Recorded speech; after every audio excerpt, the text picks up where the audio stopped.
Hello विद्यार्थियों। आज हम कक्षा 12 का एक टॉपिक पढ़ेंगे, मेसलसन व स्टाल का प्रयोग। मैथ्यू मेसलसन और फ्रैंकलिन स्टाल ने 1958 में एक प्रयोग किया था ई कोलाई जीवाणु पर। वैज्ञानिकों का नाम इस प्रकार से है। एक का नाम है मैथ्यू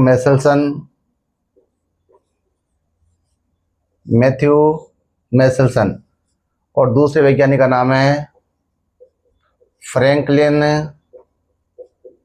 स्टाल। इन वैज्ञानिकों ने सन 1958 में ई कोलाई बैक्टीरिया पर प्रयोग किया। ई कोलाई जीवाणु पर प्रयोग किया और इस प्रयोग से उन्होंने ये प्रमाणित किया, ये प्रूव किया कि डीएनए का रिप्लिकेशन अर्धसंरक्षी विधि से होता है। इस प्रयोग से उन्होंने क्या प्रमाणित किया कि डीएनए का रिप्लिकेशन अर्थात प्रतिकृतिकरण, डीएनए प्रतिकृतिकरण अर्धसंरक्षी विधि से होता है, विधि से होता है। प्रतिकृतिकरण को अंग्रेजी में पढ़ा जाता है रिप्लिकेशन। यहाँ पर दो शब्द हैं, एक शब्द आया डीएनए प्रतिकृतिकरण और एक शब्द आया अर्धसंरक्षी विधि। इन दोनों शब्दों का अर्थ इस प्रकार से है। डीएनए प्रतिकृतिकरण का अर्थ हो गया कि जनक डीएनए का दो संतति डीएनए में विभाजित हो जाना कहलाएगा डीएनए का प्रतिकृतिकरण या डीएनए रिप्लिकेशन। और यह होता है कोशिका चक्र की एस प्रावस्था के दौरान। अर्धसंरक्षी विधि का मतलब होता है कि डीएनए रिप्लिकेशन से बनने वाले संतति डीएनए में एक श्रृंखला जनक डीएनए की होती है और दूसरी श्रृंखला होती है नई। तो इस विधि को कहा जाता है अर्धसंरक्षी विधि। इसे आप इस प्रकार से समझ सकते हैं। मान लीजिए ये कोई डीएनए है, डीएनए की एक श्रृंखला ही हो गई और ये हो गई डीएनए की दूसरी श्रृंखला। अब इसमें प्रतिकृतिकरण हो रहा है तो ये दो डीएनए बढ़ जाएगा। वो जो दो डीएनए बनेंगे वो कहलाएंगे संतति डीएनए। संतति डीएनए इस प्रकार से रहेंगे, एक श्रृंखला तो इस डीएनए की आ जाएगी और दूसरी श्रृंखला बनेगी नई। इस प्रकार से एक श्रृंखला जनक डीएनए की और दूसरी श्रृंखला आ जाएगी नई। इस प्रकार हम कह सकते हैं जनक डीएनए दो संतति डीएनए में विभाजित हो गया। संतति डीएनए में एक श्रृंखला जनक डीएनए से आ रही है और दो श्रृंखला नई बन रही है। इधर भी देख सकते हैं एक श्रृंखला जनक डीएनए की है और दूसरी श्रृंखला नई बन रही है। तो यह विधि कहलाती है अर्धसंरक्षी विधि। इस प्रयोग को पढ़ने से पहले हमें डीएनए के टाइप्स पता होने चाहिए। घनत्व के बेस पर डीएनए तीन टाइप का होता है। एक तो होता है हल्का डीएनए, हल्का डीएनए। दूसरा होता है संकर डीएनए, संकर डीएनए। और तीसरा होता है भारी डीएनए, भारी डीएनए।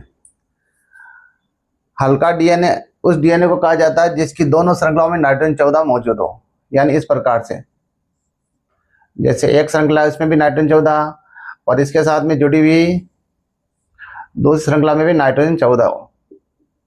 इस दोनों में नाइट्रोजन 14 समस्थानिक अगर है तो वह डीएनए हो जाएगा हल्का डीएनए। भारी डीएनए का मतलब हो जाएगा जिसकी दोनों श्रृंखलाओं में नाइट्रोजन 15 समस्थानिक हो। यानी इस प्रकार से इसमें भी नाइट्रोजन 15, इसमें भी नाइट्रोजन 15। तो दोनों श्रृंखलाओं में अगर नाइट्रोजन 15 समस्थानिक है तब वह डीएनए हो जाएगा भारी डीएनए। संकर डीएनए का मतलब हो गया एक श्रृंखला में तो नाइट्रोजन 14 समस्थानिक हो। इस प्रकार से जैसे ये हो गया नाइट्रोजन 14 समस्थानिक और इसके साथ में जो दूसरी श्रृंखला जुड़ी है उसमें हो नाइट्रोजन 15 समस्थानिक, तब ये हो जाएगा संकर डीएनए। तो घनत्व के आधार पर डीएनए तीन टाइप के हो गए, हल्का, संकर और भारी। इन तीनों टाइप के डीएनए को एक विधि से सेपरेट किया जा सकता है। उस विधि का नाम है सीजियम क्लोराइड घनत्व प्रवणता अपकेंद्रण विधि। विधि का नाम मैं लिख रहा हूँ सीजियम क्लोराइड घनत्व प्रवणता अपकेंद्रण विधि। इस विधि के द्वारा इन डीएनए को सेपरेट किया जा सकता है। इस विधि में सेंट्रीफ्यूज अर्थात अपकेंद्र यंत्र का उपयोग किया जाता है और सेंट्रीफ्यूज की जो नलियां होती है उनके अंदर डाल दिया जाता है सीजियम क्लोराइड का सॉल्यूशन और फिर अलग अलग घनत्व के डीएनए इसमें डाल दिए जाते हैं। फिर इसको ढक दिया जाता है, ढक करके फिर इसका चक्रण कराते हैं। इस प्रकार से चक्रण होगा। चक्रण कुछ देर के लिए कराते हैं, फिर इसको रिलैक्स कंडीशन में छोड़ देते हैं। तो फिर क्या होता है, ये तीनों टाइप के डीएनए इस सीजियम क्लोराइड के सॉल्यूशन में अलग अलग बैंड बना लेंगे, यानी पट्टियां बना लेंगे। एक बैंड बनेगी सबसे ऊपर जो रहेगी हल्के डीएनए की, एक बनेगी बीच में जो रहेगी संकर डीएनए की, एक बनेगी सबसे नीचे जो रहेगी भारी डीएनए की। यानी इस प्रकार से आपको तीन पट्टियां यहाँ पर दिखाई देगी। एक पट्टी सबसे ऊपर की साइड में, एक पट्टी रहेगी बीच में और एक पट्टी रहेगी सबसे नीचे की साइड में। तो जो सबसे ऊपर जो पट्टी या बैंड है वह हो जाएगा हल्का डीएनए। ये हल्के डीएनए यहाँ पर आ जाएंगे, हल्का डीएनए। जो बीच में बनी है वो संकर डीएनए की बैंड होगी, संकर डीएनए। और जो सबसे नीचे बनी है वो हो जाएगी भारी डीएनए की बैंड। मेसेल्सन और स्टाल ने अपने प्रयोग में इस विधि को यूज में लिया था। तो इतना कुछ जानने के बाद में अब हम पढ़ेंगे मेसेल्सन और स्टाल का प्रयोग। मेसेल्सन व स्टाल ने अपने प्रयोग में ई कोलाई बैक्टीरिया को नाइट्रोजन 15 समस्थानिक वाले NH4Cl युक्त संवर्धन माध्यम में कई पीढ़ियों तक संवर्धित किया और फिर इन ई कोलाई बैक्टीरिया के डीएनए को इस सीजियम क्लोराइड घनत्व प्रवणता अपकेंद्र विधि के द्वारा टेस्ट किया गया। तो इस विधि में जो बैंड बना वो बना नीचे की साइड में, और नीचे की साइड में बैंड बनना यह दर्शा रहा है कि ई कोलाई बैक्टीरिया का डीएनए हो गया भारी डीएनए। भारी डीएनए का मतलब है डीएनए की दोनों श्रृंखलाओं में नाइट्रोजन 15 समस्थानिक सेटल हो गया। भारी डीएनए इस प्रकार से होगा कि डीएनए की दोनों श्रृंखलाओं में नाइट्रोजन 15 है, तो यहाँ पर इस प्रकार से इस श्रृंखला में नाइट्रोजन 15 और इसके साथ में जुड़ी हुई दूसरी श्रृंखला में भी नाइट्रोजन 15। तो इस प्रकार भारी डीएनए वाले ई कोलाई जीवाणु प्राप्त हुए।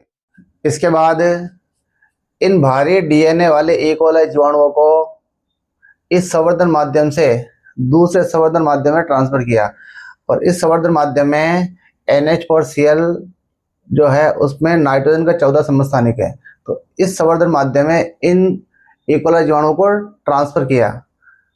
एक बात अपने को पता होनी चाहिए, जीवाणु कोशिका संवर्धन माध्यम में प्रत्येक 20 मिनट बाद में डिवाइड कर जाती है, यानी विभाजित हो जाती है। तो फिर उन्होंने क्या किया, प्रत्येक 20 मिनट बाद में जो जनरेशन प्राप्त हुई उनके डीएनए का घनत्व सीजियम क्लोराइड घनत्व प्रवणता अपकेंद्र विधि के द्वारा ज्ञात किया। तो जैसे यहाँ से यहाँ पे ट्रांसफर किया और जब 20 मिनट हो गए तो 20 मिनट के बाद में पहली जनरेशन हो गई। जो यहाँ पे डाले गए थे वो तो हो गए जनक ई कोलाई, और 20 मिनट बाद में पहली जनरेशन प्राप्त हुई। पहली जनरेशन के लिए जो बैंड प्राप्त हुआ वो प्राप्त हुआ था बीच में, अर्थात पहली जनरेशन के ई कोलाई जीवाणुओं में संकर डीएनए थे। संकर डीएनए का मतलब हो गया डीएनए की एक श्रृंखला में नाइट्रोजन 14 और दूसरे में नाइट्रोजन 15 था। तो ये संकर डीएनए कैसे प्राप्त हुए, यहाँ से समझ सकते हैं। ये डीएनए हो गया जनक ई कोलाई का। इसमें जब रिप्लिकेशन होगा तो दो डीएनए बनेंगे। वो दो डीएनए जो बनेंगे वो दोनों रहेंगे संकर। संकर का मतलब एक श्रृंखला तो ये जनक डीएनए की मतलब ब्लू कलर की रहेगी और दूसरी श्रृंखला नहीं बनेगी। नई श्रृंखला को हम रेड कलर से यहाँ पे दर्शाएंगे। इस प्रकार से जैसे ये तो नाइट्रोजन 15 श्रृंखला है N15 और इस पर नई श्रृंखला ये बनेगी, ये हो गई नाइट्रोजन 14। इस प्रकार से संकर डीएनए हो गया। दूसरा डीएनए इस प्रकार से ये हो गई नाइट्रोजन 15 और इस पर बनेगी ये नाइट्रोजन 14। तो यहाँ पर हो गया पहला रिप्लिकेशन। मैं यहाँ पे लिख सकता हूँ फर्स्ट रिप्लिकेशन।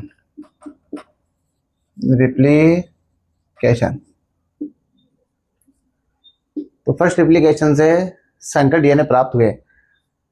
उसके बाद जब 40 मिनट हो गए तो वापस यहाँ से सैंपल लेकर के यहाँ पे ट्रांसफर किया और पाया कि अब दो बैंड उन्हें मिले। एक बैंड तो मिला बीच में और एक मिला ऊपर की साइड में। तो जो बैंड बीच में मिला वो हो जाएगा संकर डीएनए का और ऊपर वाला बैंड हो जाएगा हल्के डीएनए का। ये संकर डीएनए है। संकर डीएनए का अर्थ हो गया एक श्रृंखला में नाइट्रोजन 14 और दूसरी श्रृंखला में नाइट्रोजन 15। यहाँ पर दोनों श्रृंखलाओं में नाइट्रोजन 14। अब ये कैसे प्राप्त हुआ होगा तो यहाँ पे अपन समझ सकते हैं। इन संकर डीएनए में रिप्लिकेशन हुआ। तो रिप्लिकेशन जब हुआ तो यहाँ से दो डीएनए बने, यहाँ से भी दो डीएनए बने। वो डीएनए इस प्रकार से बने कि ये जैसे कि रेड वाली श्रृंखला है, इस पर नई श्रृंखला जो बनी वो भी रेड वाली। रेड मीन्स हो गया नाइट्रोजन 14, यानी यहाँ पर नाइट्रोजन 14 तत्व है। ये ब्लू वाली श्रृंखला है, इस पर नई श्रृंखला जो बनी वो रेड वाली। नई श्रृंखला नाइट्रोजन 14 और ये जनक डीएनए की नाइट्रोजन 15। तो इस प्रकार से यहाँ से दो डीएनए बने। यहाँ से दो डीएनए इस प्रकार से बने थे, एक तो बना ब्लू पर रेड, एक रेड पर रेड। तो ब्लू वाली श्रृंखला आप ऐसे बनाएंगे, ये ब्लू वाली हो गई और इस पर बन गया ये रेड वाला। ब्लू वाली का हो जाएगा नाइट्रोजन 15 और रेड वाली के लिए अपन लिखेंगे नाइट्रोजन 14। दूसरा डीएनए इस प्रकार से, ये रेड वाली है, इसके ऊपर रेड वाली श्रृंखला बनी है तो नाइट्रोजन 14 पे बनी है नाइट्रोजन 14 श्रृंखला। तो इस प्रकार से संकर डीएनए और हल्के डीएनए यहाँ पर प्राप्त हो रहे हैं। 60 मिनट के बाद में तीसरी पीढ़ी आ गई तो उसका डीएनए जो है वो चेक किया तो यहाँ पर भी दो बैंड प्राप्त हुए। एक बैंड तो बीच में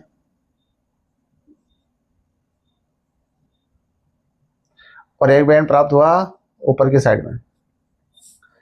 जो बैंड बीच में प्राप्त हुआ वह बैंड संकर डीएनए का, अर्थात नाइट्रोजन 14 और नाइट्रोजन 15।